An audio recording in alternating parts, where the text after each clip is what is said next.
चलिए आगे शुरू कर रहे हैं। चैप्टर नंबर 8 हमारा चल रहा था। देखिए, अब चैप्टर नंबर 8 में हमने उसका मीनिंग पढ़ लिया, उसकी टेक्निक्स पढ़ ली, उसके एडवांटेज, उसके ऑब्जेक्टिव, ये सब चीजें हमने पढ़ ली।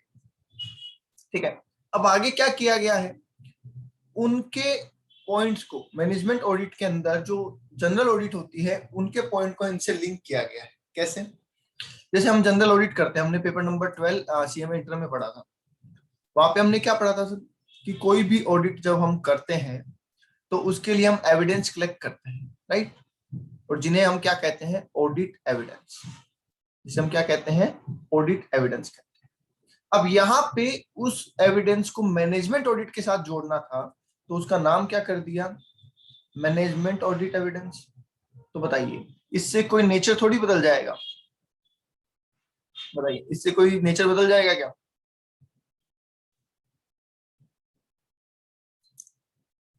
नहीं बदलेगा।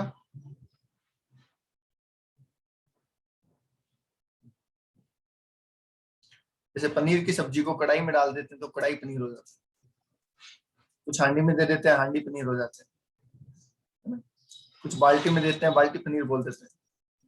सर प्लीज, लॉकडाउन चल रहा है, ऐसा नाम मत लीजिए। ओके, समझ गए। ओके, तो वैसे ही मैनेजमेंट ऑडिट एविडेंस। देखिए, ऑडिट एविडेंस का सिंपल सा छोटा सा मतलब ये है ना, जैसे मूवीज में बोलते हैं ना कि क्या सबूत है तुम्हारे पास, तो वैसे ही ऑडिट में क्या सबूत है तुम्हारे पास कि तुमने ऑडिट ढंग से की है। तुम जो ओपिनियन दे रहे हो अपनी, क्या सबूत है तुम्हारे पास उस चीज के लिए? भैया आप कहोगे कि भैया ऑर्गेनाइजेशन में प्रॉपर अकाउंटिंग नहीं है, आपसे पूछा जाएगा क्या प्रूफ है, बताओ किस बेस पे कह रहे हो आप, बताओ। तो उन चीज के लिए आपके पास क्या होना चाहिए, एविडेंस होना चाहिए, राइट? ठीक है, अब मुझे एक बात बताइए, एविडेंस का कोई क्वांटम होता है क्या, कुछ फिक्स होता है क्या कि ये हुआ तो एविडेंस है वरना नहीं है? कोई भी चीज को प्रूव करने के लिए एविडेंस का कोई क्वांटम थोड़ी होता है, नहीं।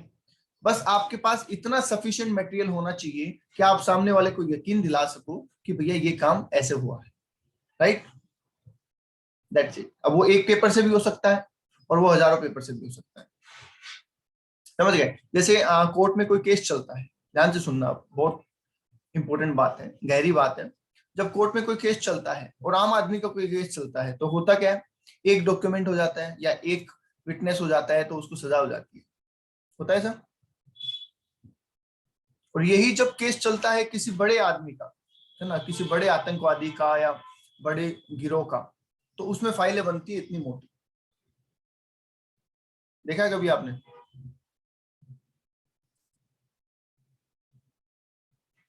ठीक है, जैसे राम मंदिर का जजमेंट आया था तो इतने पेज का तो जजमेंट था, सोचो एविडेंस कितने होंगे, एविडेंस कितने होंगे, समझ गए? तो वो बात इतनी ही प्रूव करनी थी कि यहाँ पे मंदिर था, मंदिर बनेगा, पर फिर भी इतने ज्यादा डॉक्यूमेंट लगे, और कई जगह पे एक डॉक्यूमेंट में काम हो जाते हैं। तो क्वांटम से कोई मतलब नहीं है, मतलब सिर्फ इतना है कि आपके पास इतने एविडेंस होने चाहिए कि आप ये प्रूव कर सको कि ये काम हुआ है, राइट? तो क्या लिखा है, unlike financial audit and other audit, जैसे हर ऑडिट में होता है वैसे ही यहाँ पे भी कोई फिक्स आइटम तो नहीं है, बट आपके पास कुछ एविडेंस होने चाहिए जिसके बेस पे आप क्या कह सकते हैं कि हमने ऑडिट ढंग से की है, ठीक है? Okay, auditors evidence comes from, अब तुम्हारे पास एविडेंस आएंगे कहां से? तो ऑडिटर हो तो तुम्हारे पास देखो, सबसे पहला एविडेंस लाने का तरीका बताया, discussion, discussion with the people concern in the organisation. आप कोई काम कर रहे हैं, मान लीजिए परचेज के ट्रांजेक्शन आप देख रहे हैं, रॉ मटेरियल परचेज के ट्रांजेक्शन देख रहे हैं, है ना, और उसमें आपको पता चला कि कुछ गड़बड़ लग रही है, मुझे क्वांटिटी मिसमैच हो रही है, आप किसको पकड़ेंगे? जो वहां का परचेज मैनेजर होगा या स्टोर कीपर होगा, उनसे आप बात करेंगे। जब आप उनसे बात करेंगे, कुछ सवाल आप पूछेंगे, वो जवाब देंगे, ठीक है, आप उनसे कुछ रिटर्न में मांगेंगे, वो कुछ लिख के देंगे, क्या वो आपके लिए एविडेंस है? बताइए, क्या वो आपके लिए एविडेंस है? यस, डेफिनेटली एविडेंस है। हमारा काम किसी को सजा देना थोड़ी है, हमारा काम सिर्फ इतना देखना है कि हाँ चीज प्रॉपर है या नहीं है, नहीं है तो कोई बात नहीं, एविडेंस लो, रिपोर्ट कर दो, बाकी हम कुछ नहीं कर सकते इससे ज्यादा, है ना, इससे ज्यादा थोड़ी कुछ करना है हमें। नेक्स्ट आ जाएगी sir, survey and review of various reports. Of the organisation including internal audit और अदर। ठीक है, मतलब क्या होता है कि एक ऑर्गेनाइजेशन में अलग अलग रिपोर्ट बनती रहती है। एक तो जैसे इंटरनल ऑडिट उन्होंने कराई होगी तो इंटरनल ऑडिटर की रिपोर्ट होगी। इसके अलावा छोटी कंपनियां क्या करती है, छोटे छोटे इंस्पेक्शन कराती रहती है अलग अलग डिपार्टमेंट की। तो वो अपने अपने जो जो डिपार्टमेंट में उन्होंने इंस्पेक्शन वगैरह करवाए होंगे उनकी रिपोर्ट को भी आप देख के पता लगा सकते हैं। ठीक है, और उसको भी आप बोलते हैं ना फोटो कॉपी ले ली। जैसे मान लीजिए जैसे अभी मैंने बताया परचेज डिपार्टमेंट, अब आपको तो डाउट है, पर इससे थोड़े दिन पहले एक वहां पे क्या हुआ था, इन्वेस्टिगेशन भी हुआ था। तो आपने उसकी रिपोर्ट उठाई और उसमें जो रिमार्क्स लगे हुए थे उसकी भी फोटोकॉपी अपने डॉक्यूमेंट में लगा दी कि देखो सर, मैंने जब चेक किया तब भी ये कमी थी और थोड़े दिन पहले इन्वेस्टिगेशन हुई तब भी ये कमी थी। तो वो आपके लिए दोनों ही डॉक्यूमेंट एविडेंस का काम करते हैं। समझ गए? Next one is physical inspection. आपको लगता है कि कहीं पे मुझे जाके ही देखना पड़ेगा, जैसे कई बार क्या होता है कि मटेरियल का हो जाता है, वेस्टेज हो रहा है मटेरियल। जैसे अपन कॉस्ट ऑडिट की बात करें या फाइनेंशियल ऑडिट की बात करें तो फिजिकल एसेट वेरिफिकेशन करते हैं। आपके बैलेंस शीट में लिखी हुई है कि आपके पास बहुत सारी फिक्स एसेट है, ठीक है, पर आप सोचते हैं कि इतनी ज्यादा फिक्स एसेट होना कोई मुझे लगता नहीं यूजफुल है। तो आप बोलेंगे कि भैया मुझे दिखाओ ये सारी जमीन कहाँ कहाँ है, आपने जितनी लैंड दिखा रखी है बैलेंस शीट में ये मुझे दिखा के लाओ कहाँ पे है। उसे कहते हैं फिजिकल वेरिफिकेशन, राइट। तो वहां से भी आप एविडेंस कलेक्ट कर सकते हैं। अब आप गए है ना, वहां पे लिखा हुआ था कि इस मोहल्ले में प्लॉट नंबर इतना, ये कंपनी की प्रॉपर्टी है। आप वहां गए और उस नंबर प्लॉट पे तो कोई और रह रहा है ऑलरेडी, समझे? तो आप क्या करेंगे, वहां जाएंगे, वहां के आसपास के लोगों से कुछ पूछ लेंगे और अपनी रिपोर्ट में मेंशन कर देंगे, राइट। कुछ वहां से भी फोटो क्लिक करना है या कुछ एविडेंस लेना है तो वो आप ले सकते हैं। नेक्स्ट वन आ जाइए sir, inspection of important departmental file. ठीक है, वो तो आप करेंगे ही, सारे डॉक्यूमेंट मंगाएंगे ही, सबकी चेकिंग करेंगे, उसमें कुछ कहना नहीं। मंथली परफॉर्मेंस रिव्यू स्टेटमेंट, माइनट्स और नोट्स। ठीक है, माइनट्स क्या होता है, किस किस को पता है? कोई मिनट्स बोलते हैं, कोई माइनट्स बोलते हैं, क्या होता है?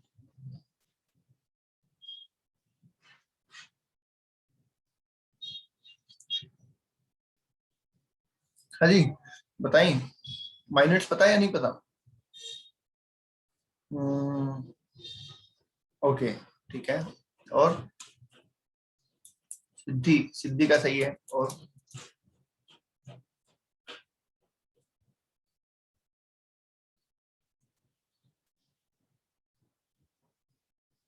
शेफालियर, ओके। और ठीक है, एक तो क्लास में कौन कौन नहीं है आज, बहुत से लोग मिस कर रहे हैं क्लास, बाद में वो रिकॉर्डिंग। Present sir.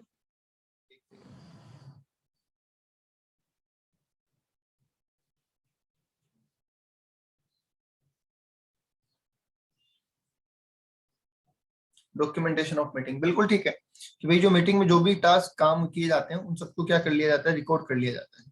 ठीक है, एक सेकेंड, अंशु है क्या क्लास में?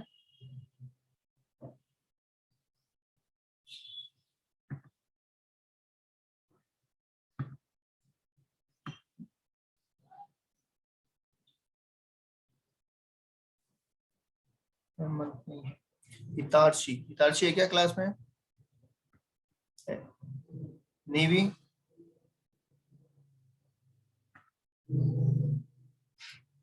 नेवी, नेवी नहीं है।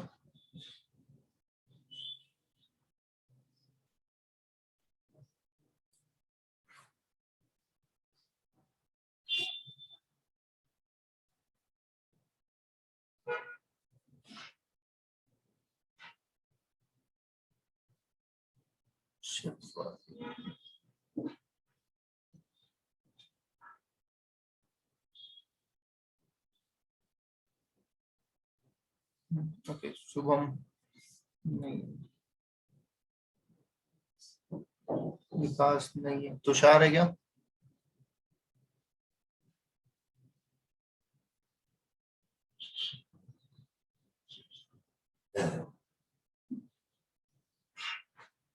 समृद्धि है,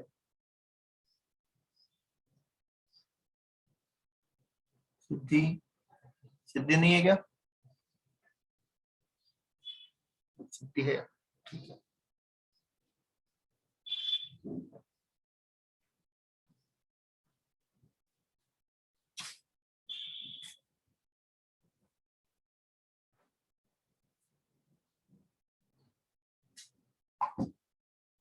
ओके चलिए, तो सही है आप सबका कहना। तो हम क्या कर लेंगे, मंथली परफॉर्मेंस के स्टेटमेंट देख लेंगे, माइनट्स देख लेंगे, कुछ नोट्स वगैरह लगाए हुए रहेंगे उन मीटिंग के रिगार्डिंग, वो देख लेंगे, जिससे हमें समझ में आ जाएगा कि आप कैसा परफॉर्म कर रहे हैं। Evidence can be gather either by sampling technique और by going into full detail. ये हम पढ़ा हुआ हमें इंटर में कि सैम्पलिंग मतलब बड़े ऑर्गेनाइजेशन में सर हम सारी चीजें चेक नहीं कर पाते, इसलिए हम क्या करते हैं, सैम्पलिंग करते हैं। सैम्पलिंग कई तरीके की होती है, जिसमें आपने एक रैंडम सैम्पलिंग पढ़ा था, एक सिस्टमेटिक सैम्पलिंग पढ़ा था, एक हैप्जेड सैम्पलिंग पढ़ा था, राइट। आगे देखिए, the evidence should be such that an auditor can draw valid conclusion. ये देखिए, ये बात कर रहा है क्वांटिटी,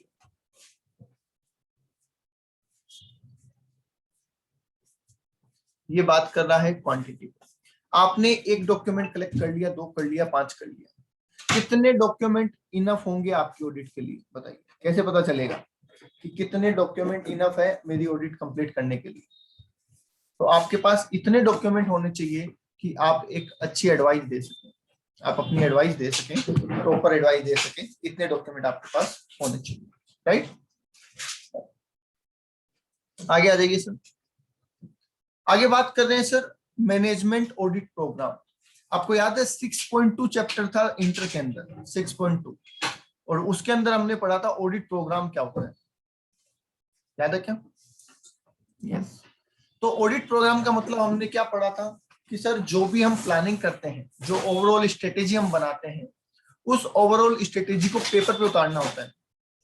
ठीक है, जैसे आपने ये सोच लिया कि भैया ये ऑडिट मुझे कंप्लीट करनी है 15 दिन के अंदर और मुझे ये सारा काम करना है।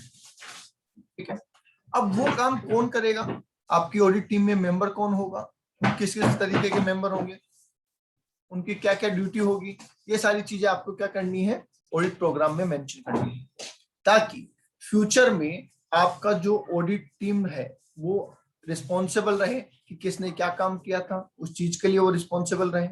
साथ ही साथ ड्यूटी फिक्स की जा सके कि गलती हुई है तो किसने गलती की है, कोई आइटम चेक होने से ना छूट जाए, इन सब के लिए हम ऑडिट प्रोग्राम बनाते हैं, right.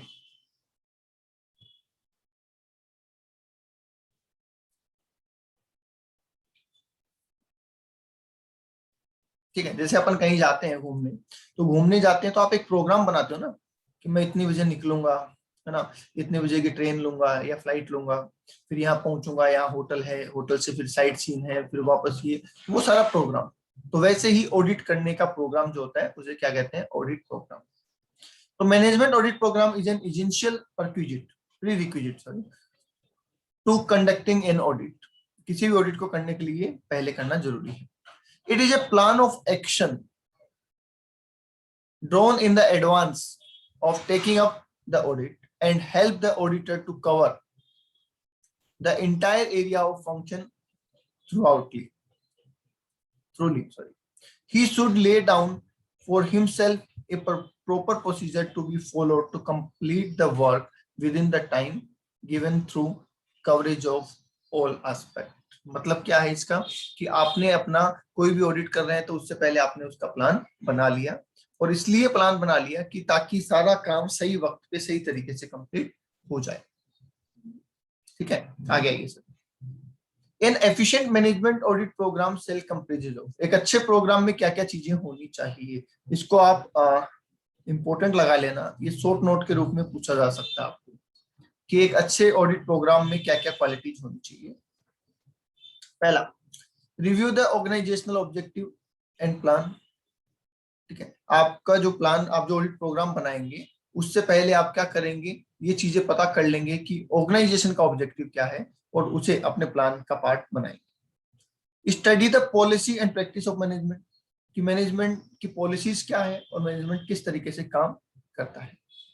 Critical review of organizational structure, फिर ऑर्गेनाइजेशनल के स्ट्रक्चर की बात समझ ली।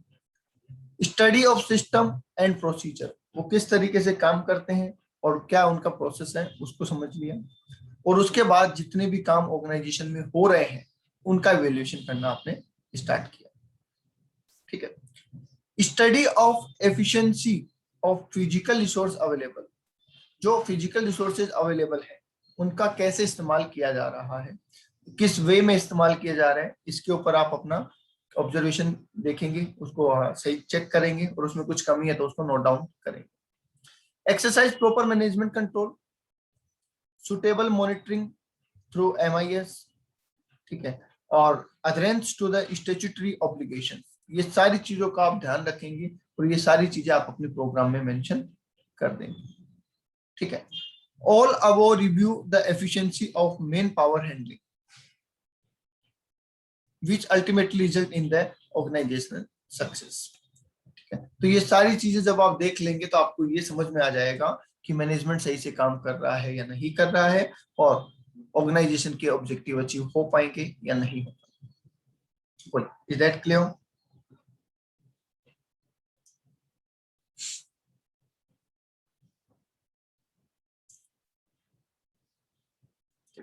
एक छोटा सा एग्जांपल लेते हैं अपन, एक छोटा सा एग्जांपल लेते हैं तो आई थिंक ज्यादा बेटर समझ में आ पाएगा।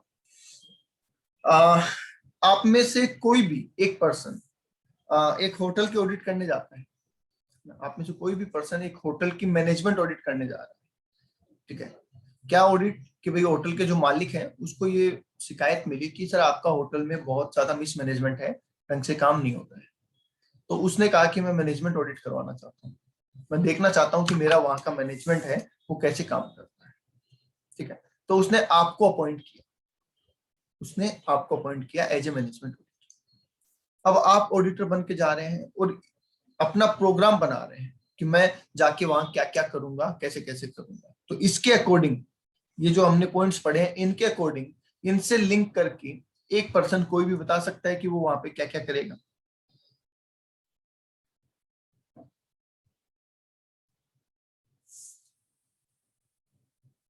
कोई बता सकता है? कोई बताना चाहता है?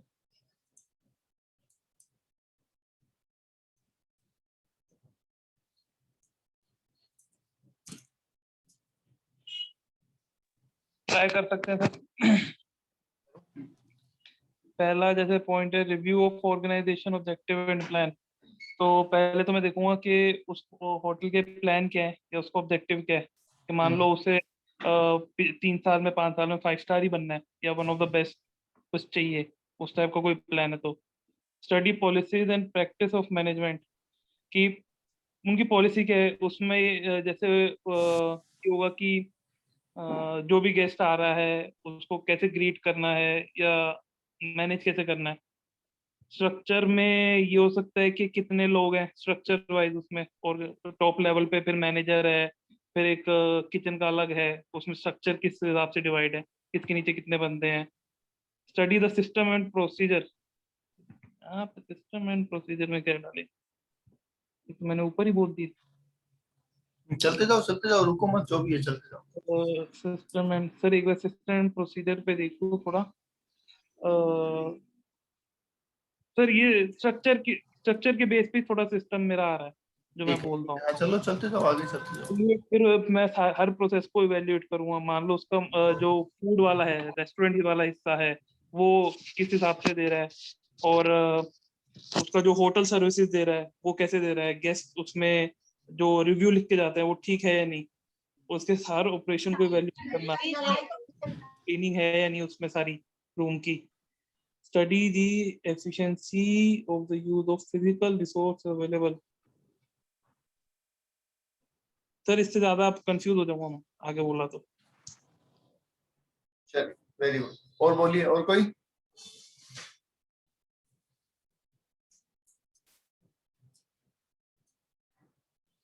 और कोई बोलना चाह रहा है?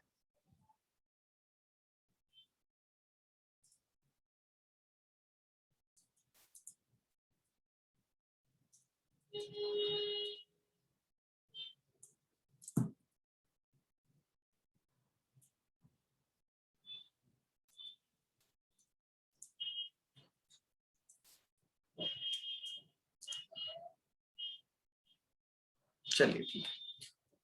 अच्छा, किसी को कोई डाउट है पूछ लो, कोई बात नहीं, नहीं बोलना चाहते तो कोई डाउट है किसी को तो पूछ लो।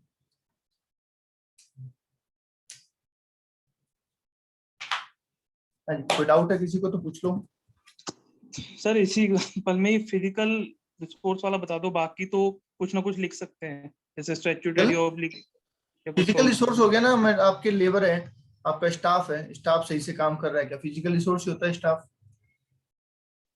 अच्छा फिजिकली ठीक आपका है सर। स्टाफ है, आपका जो बिल्डिंग है, बिल्डिंग में मान लीजिए एक कोने में कचरा पड़ा है, वो कचरे का मतलब वो जगह काम नहीं आ पा रही है ना। पार्किंग स्पेस में कुछ रद्दी पेपर या मलबा पड़ा है जिससे पार्किंग काम नहीं आ पा रही है, तो वो सब फिजिकल रिसोर्स है हमारे, वो हर चीज यूटिलाइज होनी चाहिए ढंग से। Okay sir. 2 रूम बंद पड़े हैं क्योंकि उनकी रिपेयरिंग नहीं हो पा रही है, उनमें कुछ गड़बड़ है, तो वो फिजिकल रिसोर्सेज है सारे, मेन मनी मटेरियल ही होते हैं रिसोर्सेज। ओके चलिए, इसको नेक्स्ट जो पॉइंट है इसको मोस्ट इंपोर्टेंट मार्क कर लेना, क्योंकि कल अगर आपने नीचे क्वेश्चन पढ़े होंगे तो क्वालिटी ऑफ एक ऑडिटर पूछा गया था, राइट। कल अपन ने जब नीचे पास्ट ईयर के क्वेश्चंस देखे थे तो बहुत जगह पूछा गया था मैनेजमेंट ऑडिटर की क्वालिटी क्या होनी चाहिए, ठीक है। तो वो अभी यहाँ पे और यहाँ पे 2 जगह पे बताई गई है, तो इसको बड़े ध्यान से पढ़ लेना और याद कर लेना इसको, ठीक है। कैसे, देखिए, management auditor is expected to offer special skill. जब आप एज ए ऑडिटर सीएमए बनने के बाद आप ऑडिटर बन के कहीं जाओगे, तो मैंने कहा ना, जो अपन यहाँ पे जो एक्सक्यूज आ जाता है, सर मैंने क्वेश्चन ढंग से नहीं देखा था, सर मैंने 5,000 को 50,000 समझ लिया, ठीक है, सर मैंने 10 की जगह 15% लगा दिए। क्या ये उम्मीद आपसे क्लाइंट करता है कि आप ऐसी गलती करोगे? जब आप ऑडिट करने जाओगे और जाते ही आपने कुछ गड़बड़ कर दी और आपको पूछा गया, अरे भाई ये क्या किया, आपको अरे सॉरी सर वो मैंने ये देख लिया था, क्या वो आपसे ये उम्मीद रखते हैं? नहीं, वो आपसे ये उम्मीद बिल्कुल नहीं रखते हैं, वो आपको एक्सपर्ट मान के चल रहे हैं। क्या होता है, देखो, अगर आप एक गलती करते हैं, चाहे ऑडिट की बात कर लो चाहे कहीं पे भी कर लो, आप एक गलती करते हैं, हो सकता है लोग मुझको ये मान ले कि ह्यूमन मिस्टेक है, हो जाती है, पर अगर आप 2-3 बार वैसी गलती कर देते हैं तो वो फिर आपको इनकॉम्पिटेंट मानने लग जाते हैं, फिर गलत नहीं मानते, फिर ये एरर नहीं चलती। एक्सक्यूज भी, जो अपन एक्सक्यूज बनाते हैं, वो भी एक हद तक ही आपको कवर कर सकता है, उससे ज्यादा कभी कवर नहीं कर सकता है, समझ गए। तो आप कहीं पहुंचने में, कई लोगों की आदत होती है लेट पहुंचते हैं, आपने एक दिन एक्सक्यूज बना दिया, यार गाड़ी पंचर हो गई थी, उसने कहा ठीक है हो जाता है, झूठ तो नहीं बोलेगा, हो गई होगी। अगले दिन आपने बहाना बना दिया कि ट्रैफिक ज्यादा था, पर आप बार बार यही करते रहोगे तो क्या फिर बाद में सामने वाला मानेगा? वो समझ जाएगा कि नहीं, ये तो बहाने बनाते हैं। तो वैसे ही आपको ध्यान रखना है। क्या बोल रहे हैं कि आपसे लोग उम्मीद करते हैं, वहां पे आपका क्लाइंट एक्सपेक्ट कर रहा होगा कि आप एक्सपर्ट हैं, ठीक है, आपके पास स्पेशल नॉलेज है, आप औरों से अलग है, ठीक है। अब जाहिर सी बात है, जब भी आपको कोई एक्सपर्ट मानने लग जाता है तो आपकी रिस्पॉन्सिबिलिटी बढ़ जाती है, बोले हाँ या ना।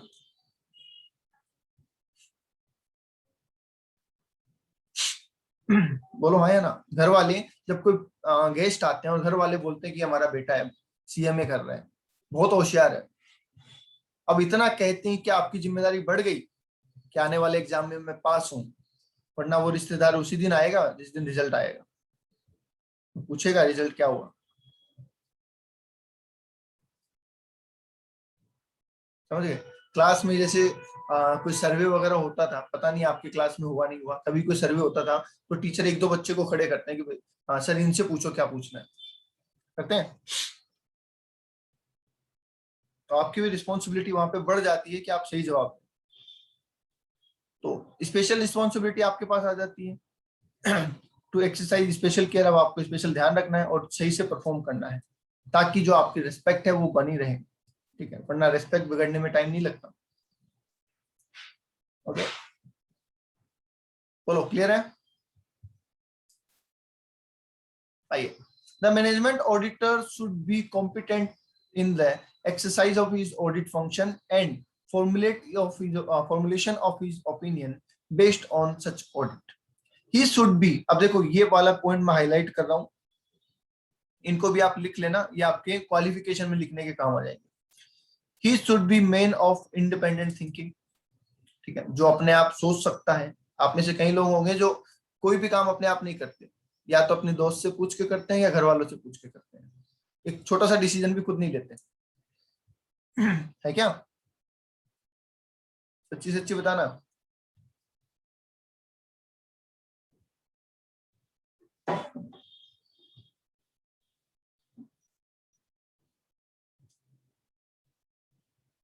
है या नहीं है कोई?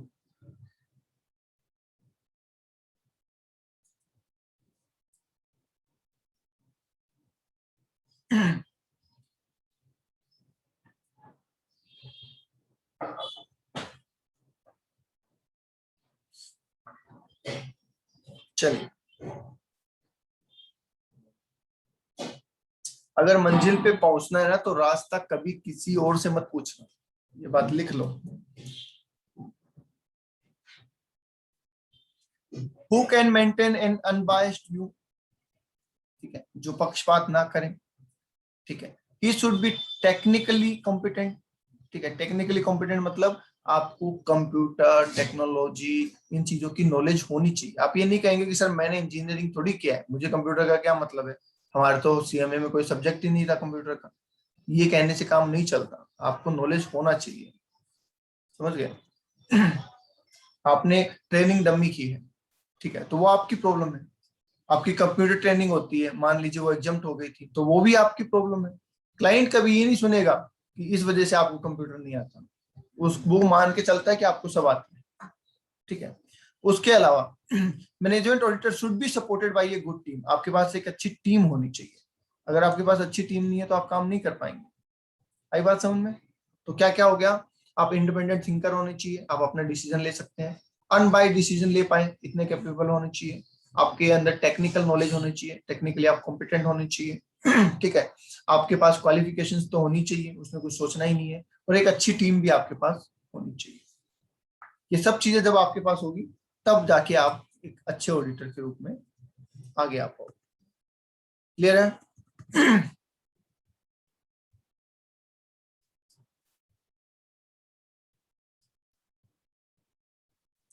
ओके, नेक्स्ट आ जाएगी sir quality of management and administrative auditor. Prime quality qualification of a management auditor is to possess broad business experience in accountancy। अब आपको देखो ये वाला किस चीज में एक्सपीरियंस होना चाहिए आपका? अकाउंटेंसी में, स्टैटिस्टिक्स में, इंजीनियरिंग में। इंजीनियरिंग का मतलब यहाँ पे टेक्निकल नॉलेज से है, राइट, या चीजों को घुमा फिरा के, जैसे आपने पर्ट सीपीएम वगैरह पढ़ा है ना, उन टाइप की चीजों से है। मार्केटिंग, एडमिनिस्ट्रेशन, इन सब बातों की आपको जानकारी होनी चाहिए, राइट। आगे लिखा है, it is not possible that one person can possess all the specialized qualification, but a special qualification in one field could have respective view on the whole system।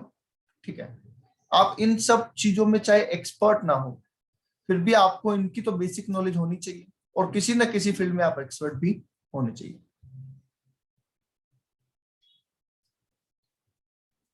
ठीक है, बोलो क्लियर है यहां तक?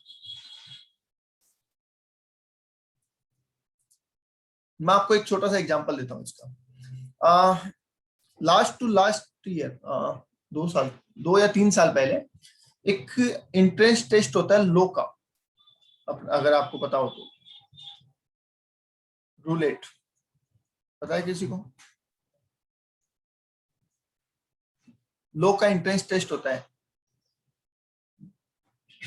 Rajasthan University law entrance test, ये इसका पूरा नाम है, Rajasthan University law entrance test. LLB अगर आप करना चाहते हैं तो आपको ये टेस्ट देना होगा, राइट।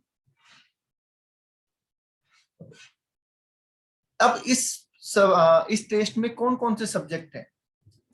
हिस्ट्री। क्या हम लोगों ने कहीं हिस्ट्री पढ़ी होती है? क्लेट अलग होता है। हिस्ट्री पढ़ी है क्या हम लोगों ने कहीं पे? कॉमर्स के बच्चे ने कहीं पे हिस्ट्री पढ़ी है? नहीं। कॉन्स्टिट्यूशन पढ़ा है? संविधान कौन से अनुच्छेद में क्या लिखा हुआ है, ये पढ़ा है?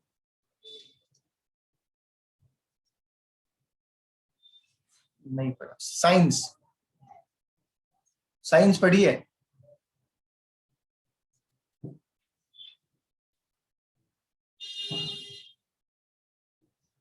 मैं एज ए कॉमर्स चाइल्ड आज का आपको पूछ रहा हूँ, क्या आपको हिस्ट्री आती है?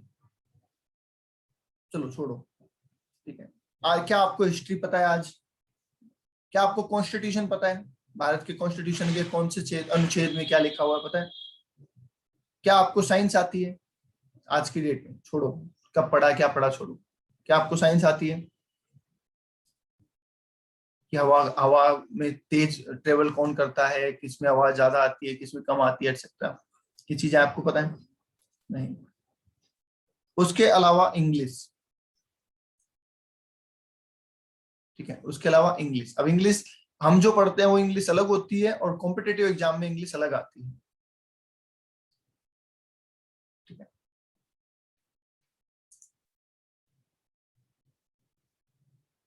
ओके, उसके अलावा हिंदू लॉ, हिंदू लॉ कानून होता है ना हिंदुओं का, वो सक्सेशन जिसको बोलते हैं ना, उत्तराधिकार में किसको क्या मिलेगा, बेटे बेटे को, ये वो सब चीजें, ठीक है। अब एक हिंदी मीडियम का बच्चा ये एग्जाम देने गया था, 150 मार्क्स का ये एग्जाम था, और ये सारे सब्जेक्ट थे हिंदी मीडियम का, ध्यान रखना। एक हिंदी मीडियम का बच्चा ये एग्जाम देने गया था, दो लोग साथ में गए थे, एक हिंदी मीडियम का और एक इंग्लिश मीडियम का, ठीक है। जो इंग्लिश मीडियम का था उसने, वो साइंस बैकग्राउंड से था, इंग्लिश मीडियम का बंदा था साइंस बैकग्राउंड से था, ठीक है, तो उसकी मैथ्स और साइंस अच्छी थी, ठीक है। और हिंदी मीडियम से बंदा गया, उसका तो आप जानते ही हो क्या होगा। अब बताओ इसके कितने मार्क्स आए होंगे हिंदी मीडियम वाले बच्चे को आपके हिसाब से, मतलब आप इसकी जगह होते कितने मार्क्स ले आते?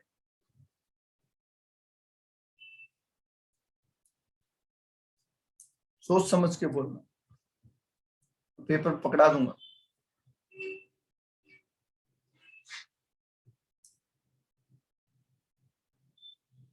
And there is negative marking also, negative marking भी है इसमें।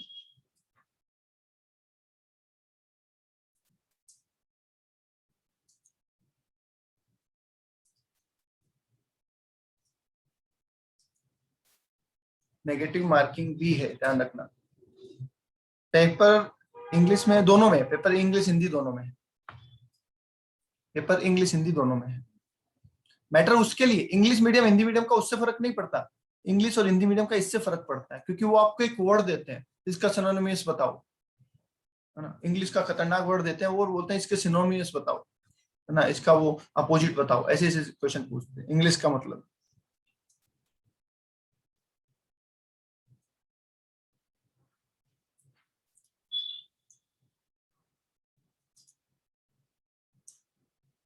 चलो कोई नहीं बता रहा। एक बच्चे ने कहा 40-45, इसके आए थे 77 मार्क्स, इस बच्चे के आए थे 77 मार्क्स, और इस बच्चे के आए थे 84 मार्क्स।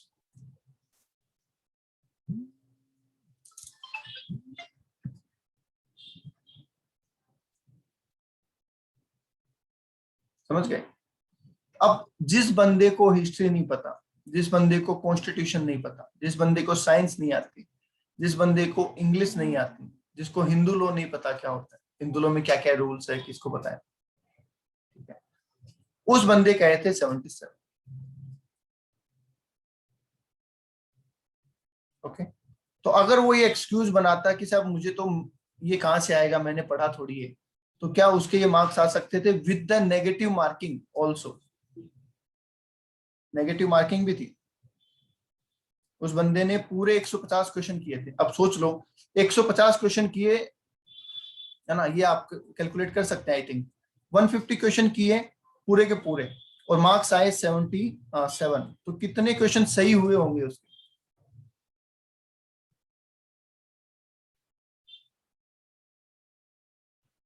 150 क्वेश्चन किए, नेगेटिव मार्किंग भी थी, शायद हाफ मार्क था, आधा या 1/4, आधा मान लो आप, नहीं 1/4 था, सॉरी 1/4 नेगेटिव मार्किंग थी, तो कितने क्वेश्चन सही किए होंगे इसमें?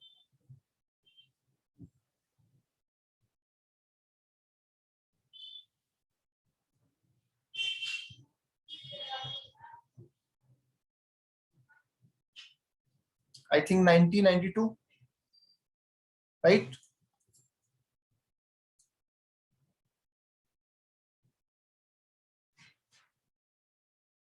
हाँ जी, 90-92 सही किए होंगे क्या?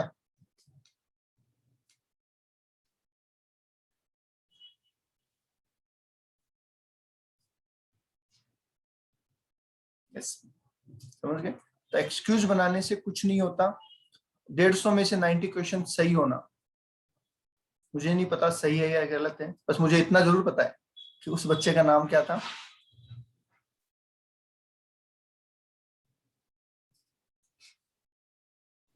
क्या था सर? समझ गए? सर अर्जित ने अच्छा अच्छा।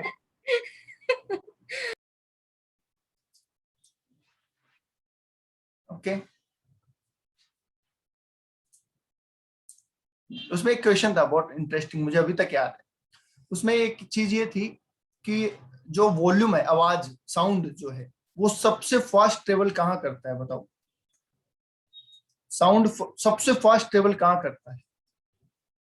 वाटर, एयर, वैक्यूम, और एक अदर ले लो कुछ भी, बताइए। वैक्यूम।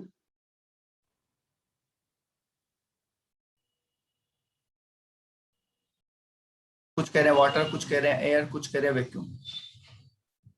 नहीं पता ना, अपन साइंस के बंदे थोड़ी हैं, अपने को क्या पता कौन सा क्या फ्लो करता है।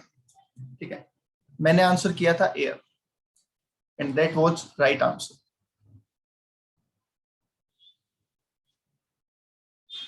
मैंने क्या आंसर किया था? एयर किया था। और एयर आंसर क्यों सही था? सही था आंसर क्यों? मेरे को कहां से पता चला? एयरटेल। मैंने दिमाग लगाया, मैंने सोचा, तो मैंने कहा अगर बंदे ने कंपनी का नाम रखा है एयरटेल, बहुत साल पहले कंपनी बनी थी और एयरटेल नाम रखा गया था, तो एयर का मतलब तो कुछ होगा ना यहाँ पे।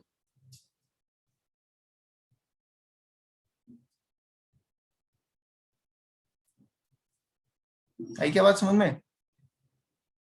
एयर भाई देखो, कम्युनिकेशन का काम सारा होता है आवाज का, साउंड का होता है ना। एयरटेल नाम इसीलिए रखा गया है कि तेजी से आपकी बातें आप कर सकते हैं एक दूसरे से, समझ गए?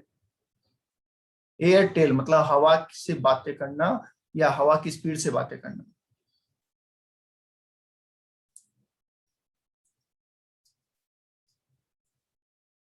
वो दूसरी बात है, आपने कभी सोचा नहीं कि ये एयरटेल नाम क्यों रखा गया था?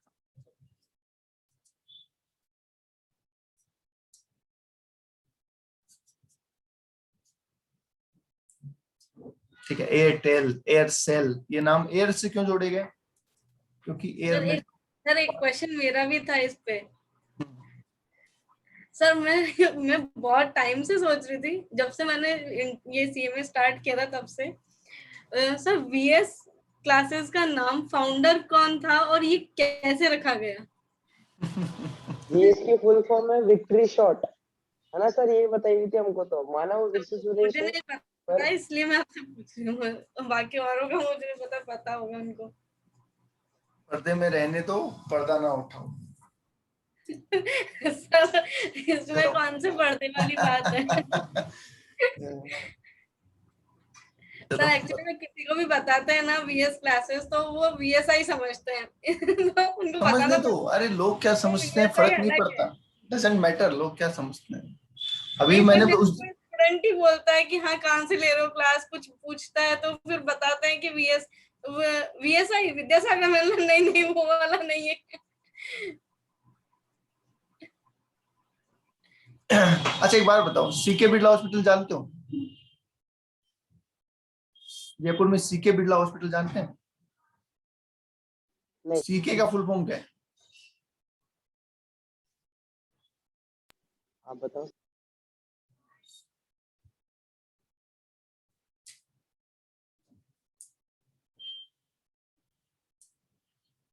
पता है किसी को?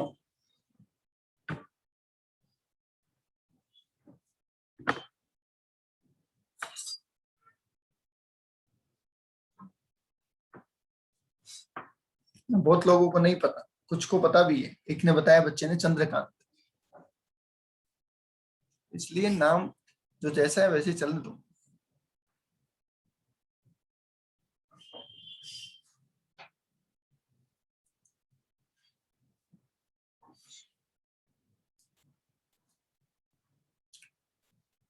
चलिए भाई सुनो, तो क्वालिफिकेशन की और बातें कर लेते हैं सर। नॉलेज आपको हर फील्ड का होना चाहिए। मैं कभी भी ये कहता हूं कि आप ना मत करो किसी चीज को, आपसे कुछ पूछा जाए तो ये जवाब आपका कभी नहीं होना चाहिए मुझे क्या पता, मुझे क्यों पता होगा, ये तो क्वेश्चन ही आपने गलत पूछा है, मेरे से क्यों पूछ रहे हो। बिल्कुल गलत अप्रोच है। अगर जिंदगी में सीखना चाहते हो तो ये अप्रोच बिल्कुल छोड़ दो कि मैं ये मुझसे क्यों पूछ रहे हो यार, ये मेरे काम की चीज थोड़ी है। आप उसको कहो हाँ नहीं आता आप बताओ, उसको पूछो बताओ ठीक है आप मुझे बताओ, और बता के वो चीज फिर याद करो कि हाँ अगली बार मुझे काम आएगी। ठीक है, चलो एक काम करते हैं, एक इंटरेस्टिंग चीज माइंड में आई मेरे, एक इंटरेस्टिंग चीज माइंड में आई है मेरे। आपने पूरा इंटर पढ़ा, सबने इंटर पढ़े हुए हैं सब यहाँ पे। इंटर के पूरे टेक्स्ट सब्जेक्ट के अंदर, इंटर के पूरे टेक्स्ट सब्जेक्ट के अंदर कोई भी एक चैप्टर आप चुन लीजिए और मुझे बोलिए कि सर इस चैप्टर में मुझे सब कुछ आता है। आपने पूरा कोर्स किया है, रिवीजन किया है, एग्जाम में पढ़ा है, एग्जाम दिया है और अभी फाइनल में ऑलमोस्ट आप दोबारा पढ़ चुके हैं। कोई भी एक चैप्टर आप पूरा बोलिए कि सर ये मुझे 100% आता है, आप कुछ भी पूछ लो मैं बताने को तैयार। मैं उसको 15 क्वेश्चन बना के दूंगा उस चैप्टर में से, उसी स्पेसिफिक बच्चे को। ठीक है, 15 क्वेश्चन मैं उसको बना के दूंगा, हार्ड से हार्ड मैं अपनी मेहनत से बनाऊंगा, आप मान के चलो हार्ड बनाऊंगा। ठीक है, अगर वो बच्चा 15 के 15 क्वेश्चन ठीक कर देता है, ठीक है, तो उसको 500 रुपए का गिफ्ट। ठीक है, अगर वो बच्चा पूरे 15 क्वेश्चन अपने चैलेंज के साथ पूरा कर देता है तो उसको 500 रुपए का गिफ्ट, 500 रुपए कैश मेरी तरफ से। ठीक है, अगर पूरा नहीं कर पाया तो उसको 200 रुपए डोनेट करने पड़ेंगे एक ऑर्गेनाइजेशन में, जहां भी मैं बताऊंगा। बोलो, देखते हैं कितना कॉन्फिडेंस है आप। जीते तो 500 रुपए मैं आपको दूंगा, 15 क्वेश्चन टाइप दूंगा आपको, आपको फिल करके मुझे तुरंत देने हैं।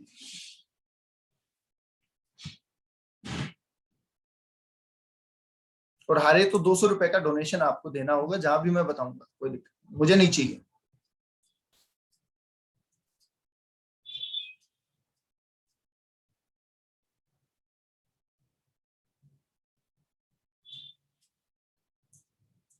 बोलो, है खुद पे यकीन होना चाहिए, खुद पे यकीन है तो बताओ। चलो कोई नहीं, आराम से सोच लेना और आज मुझे बता देना जिसको भी पार्टिसिपेट करना हो। जो फर्स्ट 3 कैंडिडेट आएंगे उनको पार्टिसिपेट करवाऊंगा, पहले 3 कैंडिडेट को।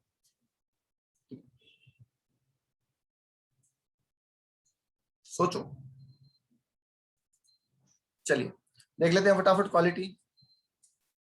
हाँ जी, तो एक अच्छे ऑडिटर में क्या क्या क्वालिटी होनी चाहिए सुनिए।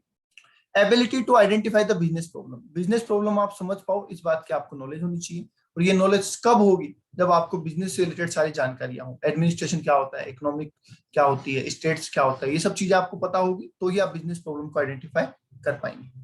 Next one is general understanding of nature, purpose and object of the organisation, क्योंकि हर ऑर्गेनाइजेशन का नेचर अलग होता है, हर ऑर्गेनाइजेशन का पर्पज और ऑब्जेक्टिव तो अलग होना ही होना है, तो वो आपको जाते ही समझ लेना है ताकि आप अच्छे से उसकी ऑडिट कर पाइए। एबिलिटी टू डिटरमाइन और assist the programme of the progress of the organisation, क्योंकि आपको मैनेजमेंट की एफिशिएंसी पे कमेंट करना है तो इसलिए ऑर्गेनाइजेशन की प्रोग्रेस के ऊपर कमेंट करना आपको आना चाहिए। क्योंकि अगर मान लीजिए एक ऑर्गेनाइजेशन बहुत अच्छा ग्रो कर रही है और आप उसकी रिपोर्ट में लिखते हैं कि आपका मैनेजमेंट खराब है, तो दोनों बातें कॉन्ट्राडिक्ट हो जाएगी, समझ गए। तो आपको उसकी प्रोग्रेस को एवेल्युएट करना आना चाहिए। Next one, knowledge of the principle of delegation of authority, ये आपने उसमें पढ़ा था फाउंडेशन में, बीएसटी में पढ़ा होगा। डेलीगेशन ऑफ अथॉरिटी क्या होती है, उस पर कंट्रोल किस तरीके के होते हैं और बजट किस तरीके से बनाए जाते हैं, ये आपने अभी इंटर में एफएम में पढ़े होंगे अलग अलग। Production budget, master budget, sales budget, purchase budget, flexible budget, cash budget, ये सारे बजट आपने वहां पढ़े होंगे, तो इनकी भी नॉलेज आपको होनी चाहिए। Next one is power of understanding different internal control devices, जैसा हमें पता है कि हम किसी भी ऑर्गेनाइजेशन की ऑडिट करेंगे तो वहां के इंटरनल कंट्रोल को हमें एसेस करना पड़ेगा। ठीक है, और उसके इंटरनल कंट्रोल को एक्सेस करने के लिए, एसेस करने के लिए आपको उसका नॉलेज होना चाहिए। Next one is knowledge about the statistical techniques, जैसा कल हमने पढ़ा था, याद है आपको, सिमुलेशन, नेटवर्क, असाइनमेंट, ट्रांसपोर्टेशन, वो सब चीजों का आपको नॉलेज होना चाहिए, तो आप वेल तरीके से ऑडिट कर पाएंगे। General understanding of different law, अलग अलग कानून, कंपनी लॉ क्या कहता है, टैक्स लॉ क्या कहता है, पेमेंट क्या क्या कहता है। अभी जब आप पढ़ रहे हो तो आपको एक सब्जेक्ट में एक ही चीज से मतलब है, टैक्स पढ़ते टाइम पे टैक्स के रूल से मतलब है, लॉ पढ़ते टाइम पे लॉ के रूल से मतलब है, ऑडिट के टाइम पे ऑडिट के रूल से मतलब है। पर जब आप एक्चुअल ऑडिट कर रहे होंगे तब आपको तीनों चीजें एक साथ चाहिए होगी, ठीक है। अब क्लाइंट आपको बोलता है कि सर मैं ये काम कर सकता हूँ क्या, अब आप उसको क्या बोलोगे कि सर नहीं, ऑडिट के हिसाब से तो आप नहीं कर सकते, और लॉ में भी यहाँ पे रेस्ट्रिक्शन है इस बात के ऊपर, तो वो आपको पूरा नॉलेज उसको देना है। आप उसको ऐसा नहीं कह सकते कि सर देखो ऑडिट में तो कोई मना नहीं है, टैक्स का हमें पता नहीं है, वो आप नहीं कह पाओगे, ठीक है। तो वो चीज वहां नहीं चलेगी, वहां पे आपको बताना पड़ेगा सारी चीजें। Sufficient knowledge and experience, sufficient knowledge and experience in preparing various report. अब आपने ऑडिट तो पूरी कर ली, फाइनल आउटपुट क्या है आपका, ऑडिट रिपोर्ट। तो वो ऑडिट रिपोर्ट देने के लिए, बनाने के लिए आपका नॉलेज होना चाहिए कि आप ड्राफ्टिंग, जिसको बोलते हैं ना, ड्राफ्टिंग आपकी अच्छी होनी चाहिए। बहुत से लोग होते हैं जिनको ड्राफ्टिंग नहीं आती, ये बहुत बड़ा मैटर है, ठीक है। आपको ये पता है कि मैटर क्या है, आपके पास सारी जानकारी है, डिटेल है, पर आप उसको फाइनल रूप नहीं दे पाते कि मैं इसको कैसे अरेंज करूं ताकि जो इसका यूजर है वो इसको समझ जाए। वो करना नहीं आता बहुत लोगों को, जिसको हम प्रेजेंटेशन भी कह सकते हैं, राइट। कई बार आपको स्पीच देनी होती है कहीं पे, तो आप बोलते हैं कि भैया मैं मैटर तो बना दूंगा पर मुझे बोलने में दिक्कत है, मेरे से बोला नहीं जाता, होता है ऐसा। वो प्रेजेंटेशन का प्रॉब्लम है आपका, तो उसको आपको इम्प्रूव करना है। आगे बोला टैक्टफुल और प्लीजिंग, डायनेमिक पर्सन, ये तो चलो ठीक है, ये तो आपकी फिजिकल पर्सनालिटी पे आ गया कि आपका मेंटल और फिजिकली आप परफेक्ट होने चाहिए, ठीक है। ऐसा नहीं है कि गुस्से से जाके उसके क्लाइंट को बोले भैया ये क्या कर दिया तूने, ये वो। बहुत शांति से, सुकून से, आराम से काम करना है। बताइए बेटा, यहाँ तक कोई डाउट है किसी को तो बोल दीजिए। ज्यादा कोर्स नहीं है हमारा कोस्ट ऑडिट का, इसलिए मैं आराम से चल रहा हूँ, जल्दबाजी नहीं कर रहा हूँ। बताइए, यहाँ तक किसी को कोई भी डाउट है तो बोल दीजिए।